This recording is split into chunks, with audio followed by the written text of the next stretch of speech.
Amados, palavra do Senhor,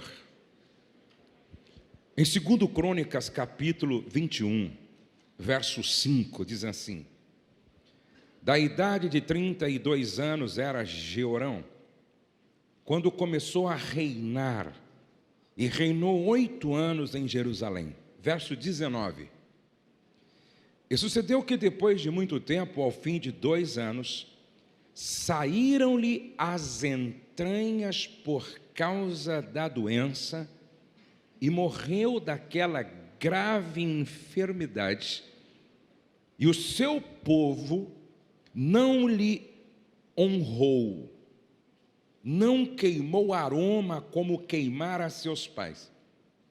Verso 20: era da idade de 32 anos quando começou a reinar, e reinou 8 anos em Jerusalém, e foi sem deixar de si saudades.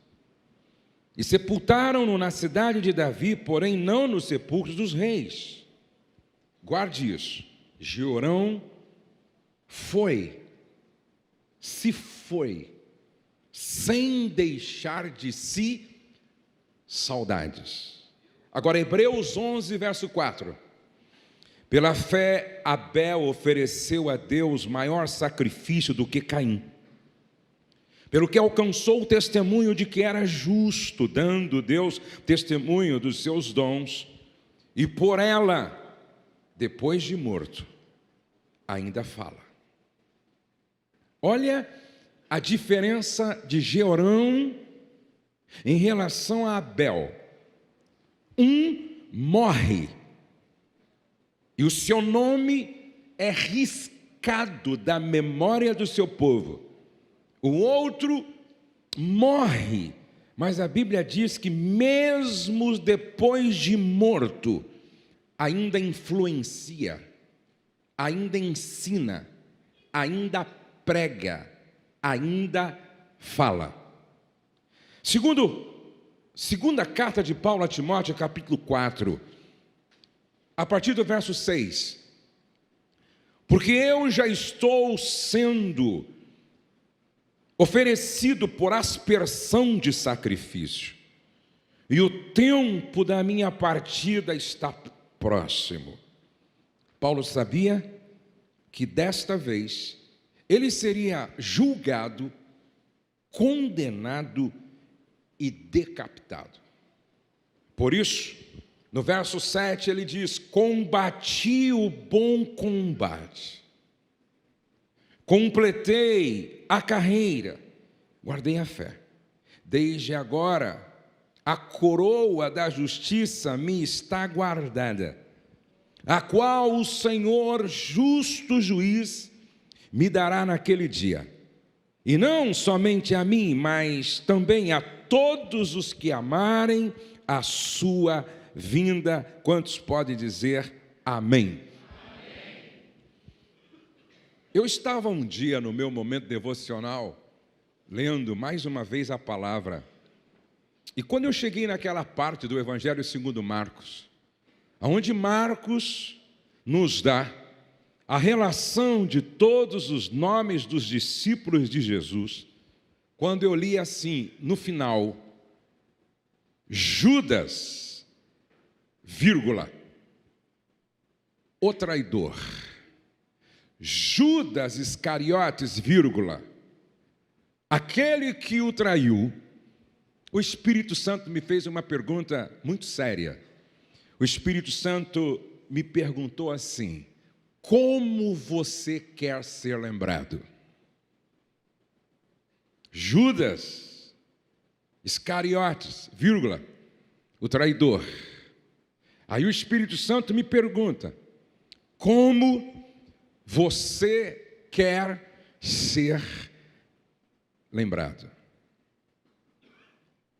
Não basta deixar uma herança, nós precisamos deixar um legado. Herança é o que eu deixo para os meus filhos. Legado é o que eu deixo nos meus filhos. Herança mal administrada acaba. Legado, não. Legado é aquilo que ficará, que não pode ser destruído depois que eu for. E todos nós estamos indo. Até porque a morte é uma fila. E cada um tem o seu número. E a fila está andando. E é a única fila que ninguém se estressa quando o outro passa na frente, não é verdade? Inclusive o meu lugar está disponível. Como você quer ser lembrado?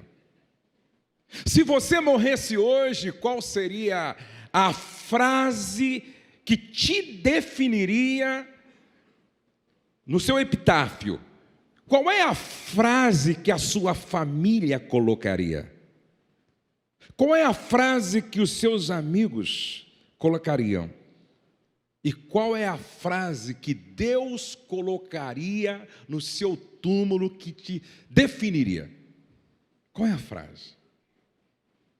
Se você quer se tornar alguém inesquecível, a semelhança de Paulo, a semelhança de Daniel, ou a semelhança de Jó, ou a semelhança de Abel, você precisa se preocupar com algumas marcas de um líder inesquecível. Por isso, olhe para Jó, livro de Jó, capítulo 1, verso 1, qual deveria ser a sua primeira marca de um líder que quer ser como Abel e não como Jeorão. A Bíblia começa assim, o texto de Jó, capítulo 1. Havia um homem na terra de Uz, não era um judeu. Havia um homem na terra de Uz, cujo nome era Jó. E era este homem íntegro, inteiro, reto e temente a Deus, e desviava-se do mal. Nesse livro eu começo com esse tópico: não basta carisma, é preciso caráter. É um perigo quando o seu caráter não sustenta o peso do seu talento. Se você tiver um caráter vulnerável, incapaz de sustentar o peso do seu talento, lamento lhe dizer que você será mais um Sansão, que começa bem, mas termina tragicamente mal. Gente, a ordem tem que ser essa do livro de Jó: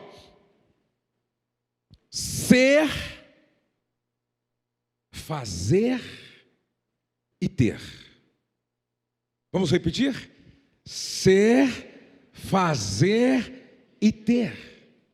Se não, preste atenção que a Bíblia começa nesse texto dizendo: era este homem íntegro. Primeiro, Jó era.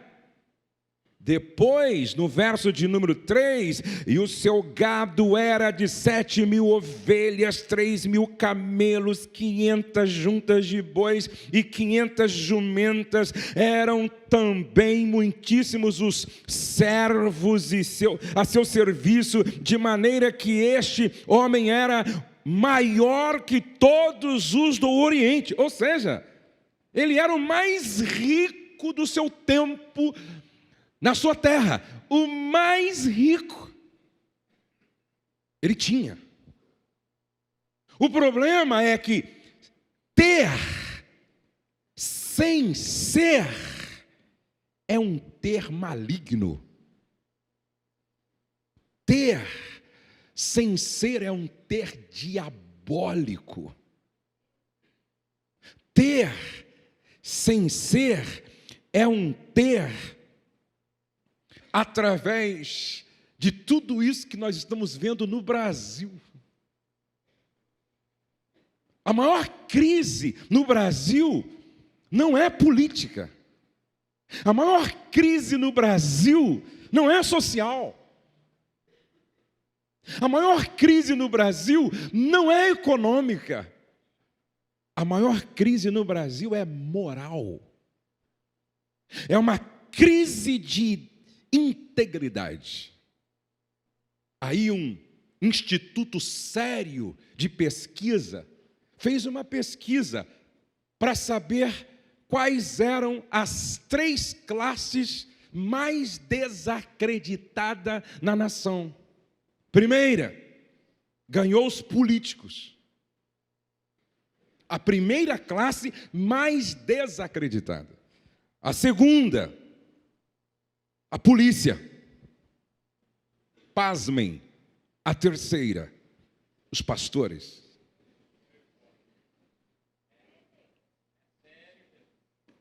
Preste atenção.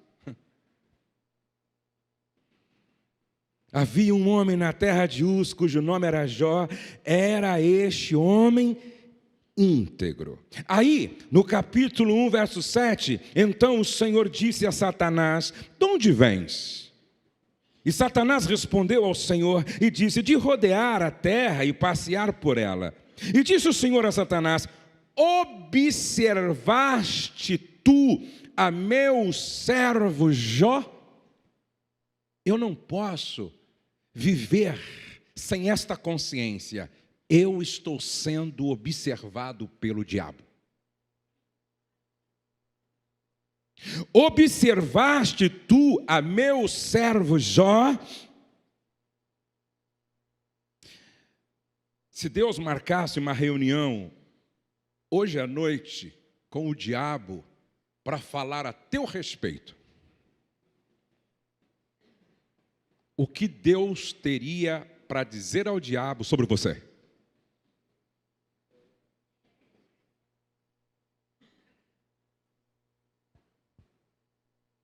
Reputação é o que os outros pensam que eu sou. E se você tiver um bom verniz religioso, se você souber um pouco sobre coreografia de culto, se você souber um pouco sobre manipular através de uma boa oratória, sua reputação fica muito interessante. Reputação é o que vocês pensam que eu sou ao me ver falando na televisão sobre família, no YouTube sobre casamento, aqui sobre liderança. Isso é reputação. Caráter é o que o diabo sabe que eu sou.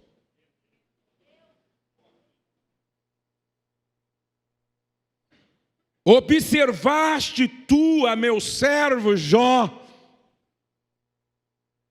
Caráter é o que eu sou quando ninguém está me observando. Só que eu não posso esquecer que não só o diabo me observa, mas a Bíblia diz que aquele que tem os olhos como chama de fogo que penetra o impenetrável, destes olhos eu não escapo.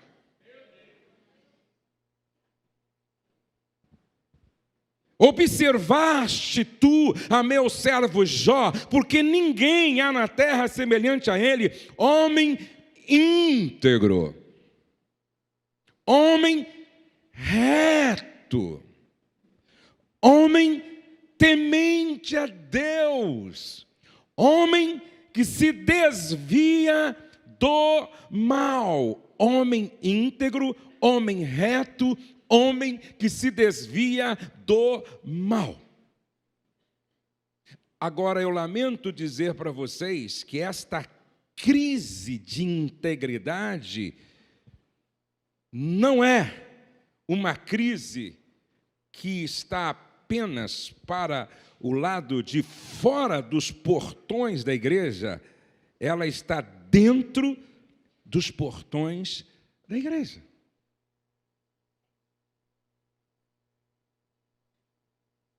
Veja que quando Paulo escreve a sua segunda carta a Timóteo, no capítulo de número 2, ele diz assim: tu, pois, meu filho, fortifica-te na graça que há em Cristo Jesus.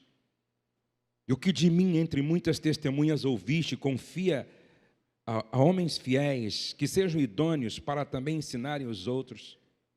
Sofre, pois, comigo as aflições como bom soldado de Cristo. Ou seja, não basta você ser um soldado, você precisa ser um bom soldado.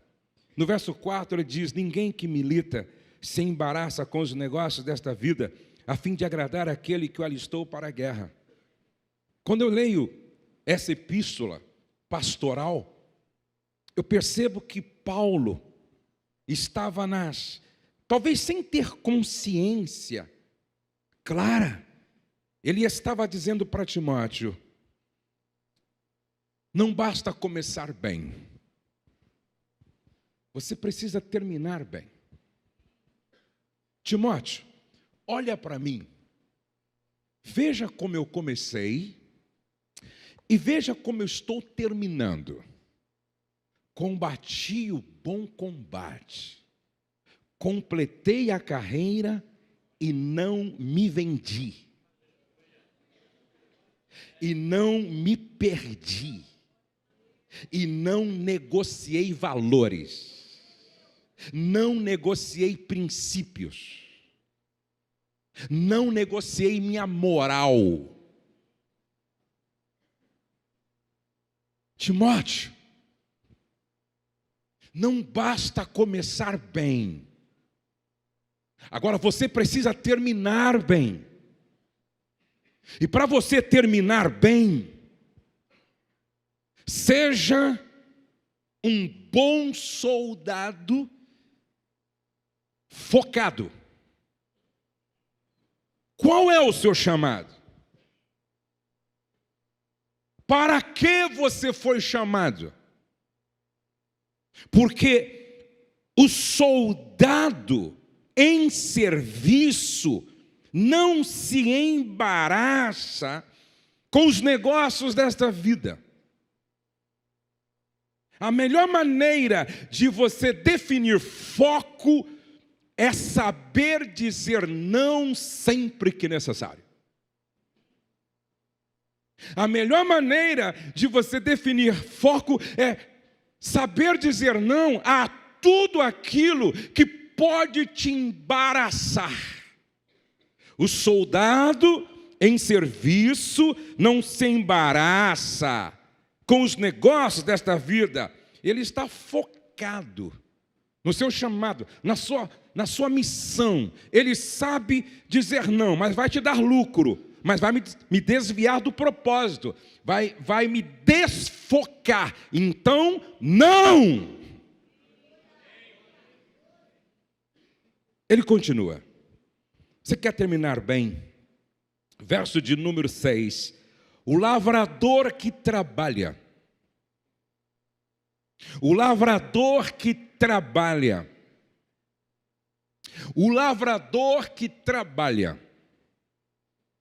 Ministério, fica claro, é uma chamada para o sofrimento. Sofre, pois, comigo as aflições como um bom soldado de Cristo. Ministério não é um chamado para Disneyland eclesiástica. Ministério não é uma chamada para se enriquecer usando de forma indevida um dinheiro que não é seu. Ministério é uma chamada para o sacrifício. Sofre, pois, comigo as aflições como um bom soldado de Cristo. Me lembro que o meu filho, quando era bem pequeno, Douglas, e eu todo empolgado, eu perguntei para ele: o que você quer ser quando crescer? E ele pequeno disse assim: pastor. Eu disse: glória a Deus, desde pequeno chamado. Aí eu perguntei para ele: por quê? Ele disse: para dormir no hotel, andar de avião, almoçar em restaurante e a igreja pagar. Eu disse: está repreendido em nome de Jesus. Se esta for a sua motivação, é maligna. Se esta for a sua motivação, é diabólica. Preste atenção. Foco, soldado. No verso de número 6, o lavrador que trabalha. É inadmissível um pastor dormir todos os dias até às 11 horas da manhã. É inadmissível gente preguiçosa no ministério. O lavrador que trabalha deve ser o primeiro a gozar dos frutos. O que Paulo está dizendo é que se você trabalha, você pode sentar à mesa e usufruir do melhor que está na mesa. Mas a Bíblia diz que quem não trabalha não é digno de sentar à mesa. Trabalho. Quem nada faz, nada vale. A única razão que justifica a sua presença no ministério é o seu serviço. E quem não vive para servir, não entendeu por que está vivo.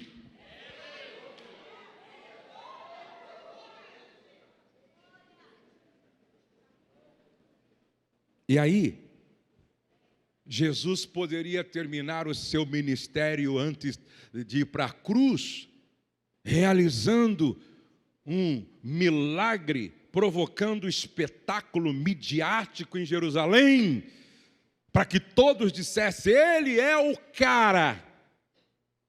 Em vez disso, ele se recolhe com os seus discípulos no lugar da última ceia, e ele pega uma bacia, e ele pega uma toalha, e ele vai mostrar para os discípulos qual é a essência do Evangelho. E ele começa a lavar os pés. Essa cena me impressiona. Sabe por quê? Depois da cruz, é a cena que mais mexe comigo. Porque é o Criador lavando os pés das criaturas. Porque é o Senhor lavando os pés dos servos. Porque é o Santíssimo lavando os pés dos profanos. Porque é o perfeito lavando os pés dos imperfeitos. Não foi difícil lavar o pé de Pedro, nem de João, e nem de Filipe. Difícil foi chegar diante dos pés de Judas e saber que Judas era o traidor. Você só estará pronto para servir no ministério o dia em que você estiver pronto para lavar os pés de um traidor.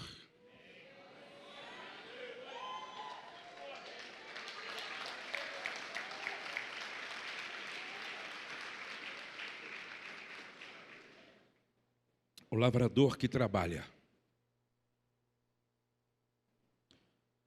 O lavrador que trabalha.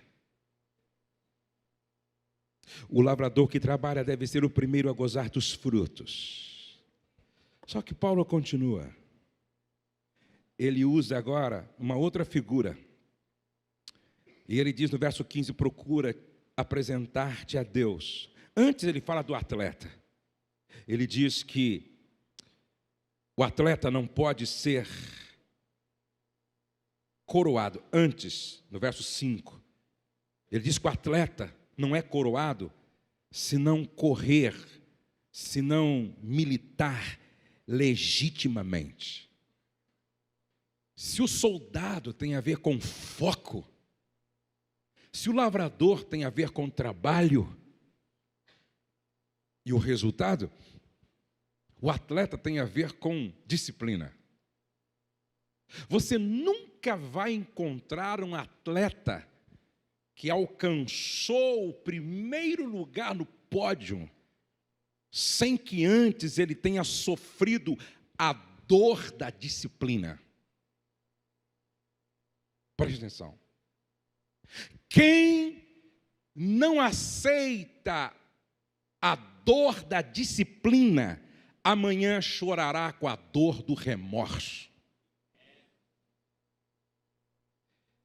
Disciplina. Muitas pessoas querem chegar aonde alguns chegaram, mas não estão dispostos a pagar o preço que estes pagaram. Não há coroação sem disciplina, e aqui Paulo não fala só sobre disciplina, Paulo fala também sobre integridade, que é correr obedecendo às regras. Ele tinha em mente os jogos nas Olimpíadas na Grécia. Ele tinha em mente não só a disciplina do atleta, mas a integridade na disputa. E ele continua no verso 15, usando agora uma outra figura: procura apresentar-te a Deus aprovado. E ele não está dizendo, procura apresentar-te ao ministério, procura apresentar-te ao presbitério, procura apresentar-te à comissão que avalia e aprova. Ele diz, procura apresentar-te a Deus. Ou seja, Timóteo, antes de servir o rebanho, seja aprovado por Deus, como obreiro que não tem de que se envergonhar. Um dia Samuel reuniu o povo, se apresentou e disse, de quem eu peguei dinheiro? De quem eu aceitei o suborno? Com quem eu agi faltando com integridade? Amados, eu acho isso maravilhoso. Quem pode me acusar de alguma coisa? Qual a mulher que pode se levantar e dizer que eu não a tratei com dignidade e respeito? Qual é o homem que pode se levantar para apontar no meu caráter falta de integridade? Procura apresentar-te a Deus aprovado, porque se Deus te aprovar, consequentemente o povo te aprovará. Como obreiro que não tem de que se envergonhar, que maneja bem a palavra da verdade. E aí, ele continua. Agora ele usa já uma outra figura, verso 20. Ora, numa grande casa não há somente vasos de ouro, de prata, mas também de pau e de barro, uns para honra, outros, porém, para desonra. De sorte que se alguém se purificar destas coisas, será vaso para honra, santificado e idôneo para uso do Senhor, e preparado para toda a boa obra. Foge também das paixões da mocidade, segue a justiça, a fé, o amor e a paz com os que, com um coração puro, invocam o Senhor. Paulo está deixando claro para todos nós que a longevidade do nosso ministério depende da profundidade do nosso caráter. Eu vou repetir, a longevidade do nosso ministério depende da profundidade do nosso caráter. Pensamentos, sentimentos, ações, hábitos, caráter, destino. A nossa vida é o resultado das nossas escolhas e o nosso caráter também. Paulo está dizendo: tem soldados e bons soldados. Escolha ser um bom soldado. Tem lavrador que não trabalha e tem lavrador que trabalha. Escolha ser um lavrador que trabalha. Tem obreiro reprovado e tem obreiro aprovado. Escolha ser um obreiro aprovado. E quando ele chega nos vasos, ele diz: tem vaso de ouro, tem vaso de prata, tem vaso de pau, tem vaso de barro. A escolha é sua. O que você quer ser na casa de Deus? O que você quer ser no ministério? A escolha é sua. Tem vaso de ouro, tem vaso de prata, tem vaso de pau, tem vaso de barro. Alguns destes é para honra, alguns destes é para desonra. Para que serviam os vasos de ouro, de prata? Chegava uma visita nobre. Me lembro que um dia eu recebi em casa pastor Abe Uber. Gente assim, a gente coloca vaso de ouro, vaso de prata, não é? Uma vez eu recebi o pastor Silas Malafaia na minha casa. Gente assim, você tem que colocar vaso de ouro. Eram vasilhas usadas para momentos nobres da casa. Agora, para que servia o vaso de barro ou de madeira? Ou para colocar o lixo, ou para servir de vaso sanitário, ou de pinico. A minha pergunta para você hoje é: que tipo de vasilha você é na casa de Deus?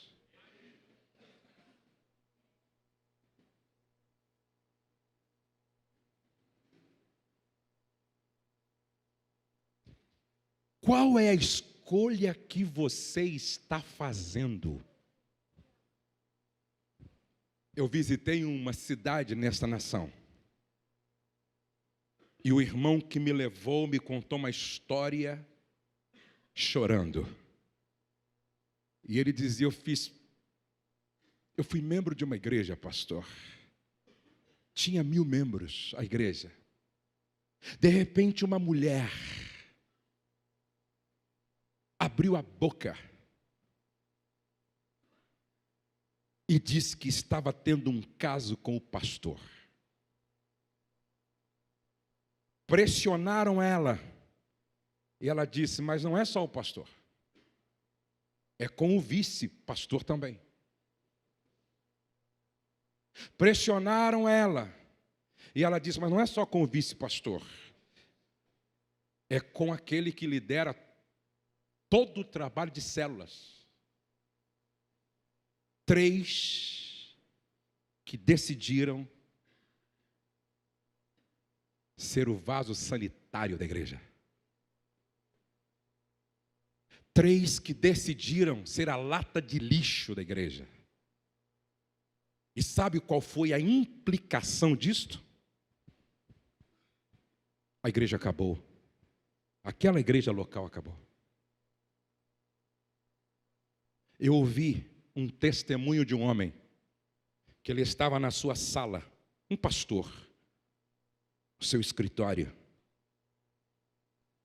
Ele chamou a secretária veio para ver algo nos arquivos, no armário. A secretária entrou, ele olhou para ela e continuou trabalhando. Ela entrou, mexeu nos arquivos, saiu, fechou a porta.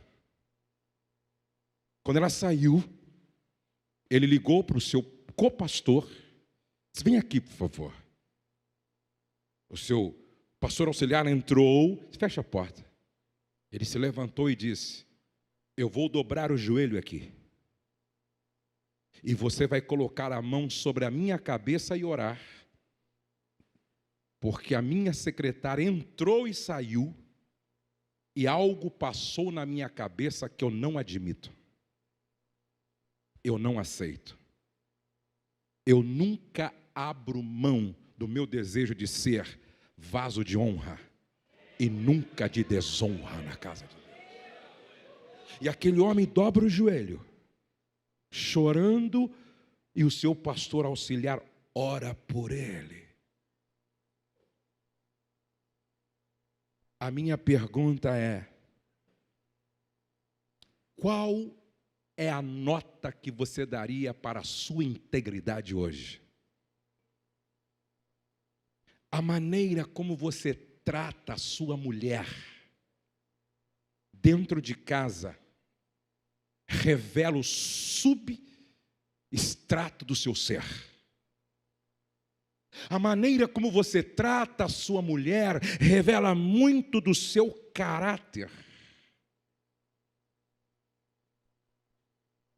Quem não sabe tratar a sua esposa com honra, dignidade, respeito e afetuosidade, não está pronto para cuidar da noiva do cordeiro.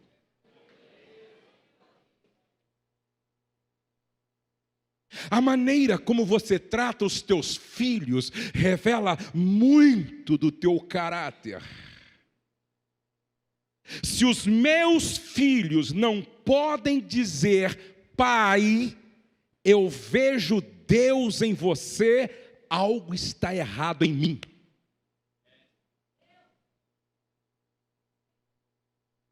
Seja aprovado por Deus e dentro da sua casa, senão a tua liderança será uma farsa. Senão aos olhos do diabo, você será uma piada constante. A minha pergunta para você é: se dependesse da tua esposa assinar, você seria pastor? Se dependesse dos teus filhos assinarem, você seria pastor? Se dependesse da tua sogra assinar, você seria pastor?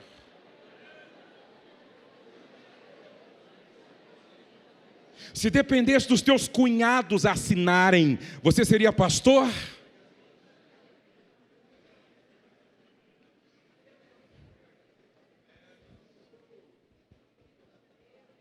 O que a sua família está falando a teu respeito?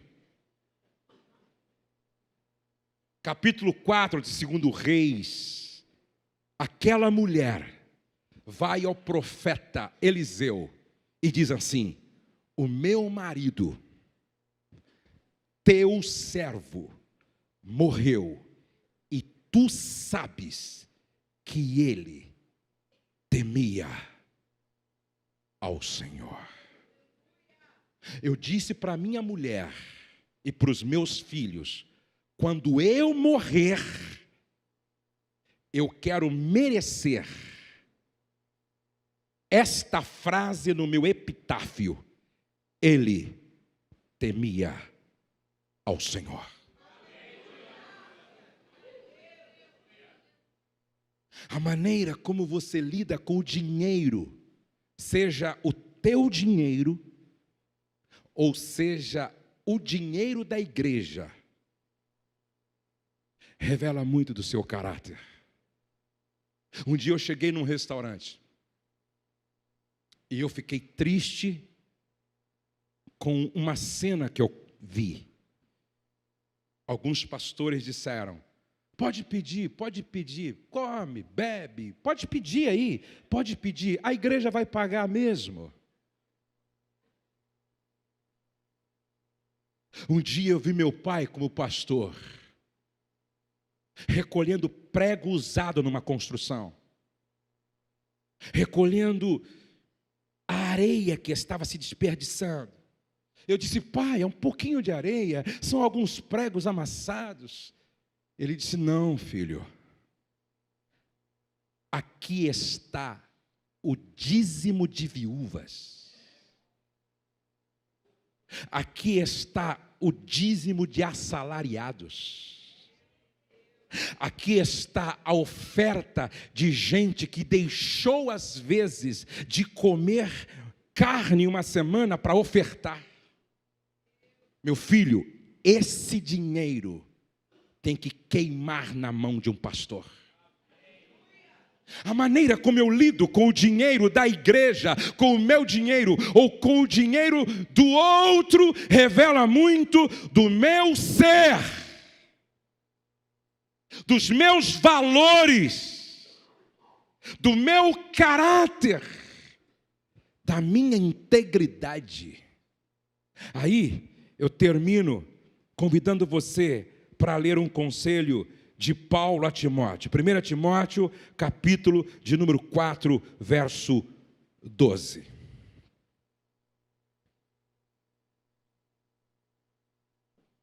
Ninguém despreze a tua mocidade. Para quem não sabe, Timóteo, na concepção moderna para a seleção de líderes, ele nunca seria escolhido. Doente, anêmico, susceptível a enfermidades, introvertido, sem nenhum carisma, e na concepção dos bispos daquela época, muito novo. Para ser bispo tinha que ter no mínimo 50 anos. Timóteo não tinha mais do que 30 anos, não tinha. Era muito novo. E aí ele está preocupado. Como ser pastor na igreja de Éfeso? Como substituir o maior bandeirante do evangelho, Paulo, sendo tão jovem? E aí ele diz: ninguém despreze você porque você é jovem. Ninguém. Seu exemplo. Essa história, irmão, não olha para mim não, olha para Jesus. Não olha para mim não, olha para Jesus. Isso é conversa para boi dormir. Não olha para mim não, olha para Jesus. Paulo diz assim: você aceitou ser chamado? Você é um vocacionado? Você aceitou o chamado para integrar o time dos chamados e vocacionados? Seu exemplo dos fiéis. Na palavra, no trato, no amor, no espírito, na fé e na pureza. Ele estava dizendo: Timóteo, seja como eu. Diga para os seus liderados: podem me copiar, porque eu estou copiando Jesus. Podem me imitar, porque eu estou imitando Jesus. Eu falei só apenas de uma qualidade, são 37, você pode adquirir meu livro lá, tá? Há uns 35 anos atrás eu tive, assim, uma experiência que não desejo para ninguém. Eu estava viajando para uma cidade para participar de um congresso de jovens, quando na estrada o policial rodoviário parou o ônibus e gritou: Josué Gonçalves. E eu, jovem: pois não, entre em contato com a sua casa, porque alguma coisa estranha está acontecendo lá. Eu desci do ônibus, foi um orelhão. O ônibus foi embora. E quando eu ligo para minha casa, ninguém atende. Eu ligo para o meu irmão Marcos, o mais velho. Ele, pensando que eu sabia, e estava ligando para ele para informá-lo, ele solta essa. Eu disse: Marcos, o que está acontecendo? Você sabe? Não. Marcos, você sabe o que está acontecendo? E ele disse: que o pai bateu o carro, quebrou o pescoço e morreu. Meu pai era pastor presidente da Assembleia de Deus em Bragança Paulista. Junto com ele morreu neste acidente o vice-presidente e um diácono. E a moça que provocou o acidente. Meu pai era um homem muito íntegro, muito amado. E eu me lembro que no velório do meu pai, eu tinha acho que 17 anos, veio o prefeito, o delegado, o promotor, o juiz, a cidade, o padre. Era um final de semana do Congresso de Senhoras. No sábado, quando deveria ser o grande momento do Congresso de Senhoras, foi a reunião fúnebre. Muitos pastores. O último a falar na cerimônia fúnebre foi eu. E eu me lembro como se fosse hoje,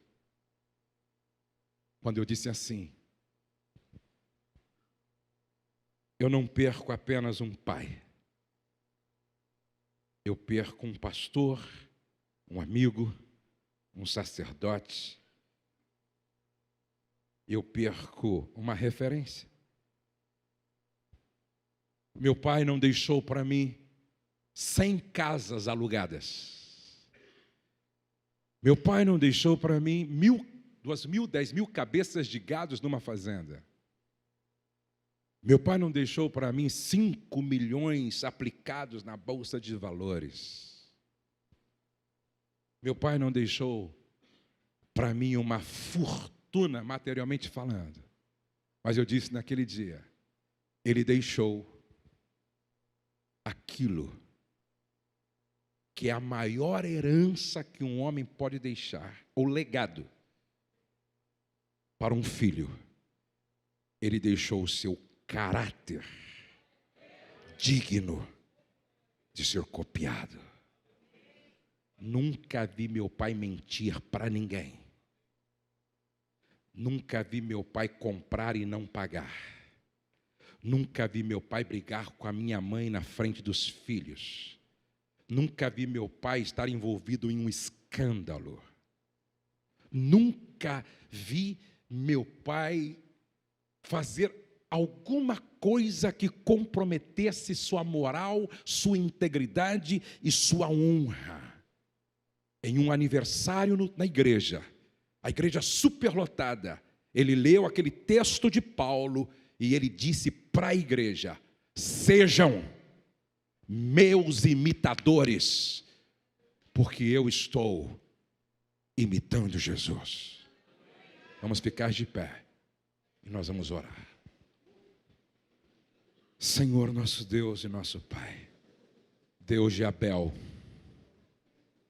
Deus de Jó, Deus de Daniel, Deus de Paulo, Deus que nos conhece como ninguém mais nos conhece, Deus que nos sonda, Deus que nos esquadrinha, Deus que nos segue com o seu olhar. Como nós precisamos melhorar, Senhor. Nós não queremos ser terra da terra, nós queremos ser sal desta terra. Nós não queremos ser mundo do mundo, nós queremos ser luz deste mundo. Ajuda-nos a reproduzir o caráter de Jesus. Que dentro de casa a família olhe para nós e diga: eu vejo Jesus em você. Eu vejo Deus em você. Que fora de casa, como sal, a gente provoque sede de conhecer a Deus nas pessoas, através do nosso testemunho da nossa vida. Pai, durante esses dias, revela onde é que está a falha no nosso caráter. E nós queremos nos arrepender e nos expor diante da luz da Tua palavra. Transforma-nos nesses dias, liberta-nos nesses dias, corrige-nos nesses dias, sara-nos nesses dias, lava-nos nestes dias. Deramanagadai-ju e ouvacei, levadai-ju e conderabadagashu e candenas. Joga luz nas áreas escuras do nosso ser, traz à tona diante da luz da Tua palavra. Nós queremos sair daqui transformados, lapidados, corrigidos, marcados pela Tua glória, pela glória da Tua palavra, pelo poder do Teu Espírito, pelo poder do sangue do Cordeiro. Nós não queremos sair daqui como aqui chegamos. Nós estamos nos submetendo à autoridade da Tua palavra e diante da glória da Tua santidade, porque nós queremos sair daqui um pouco melhor. No nome de Jesus. Amém.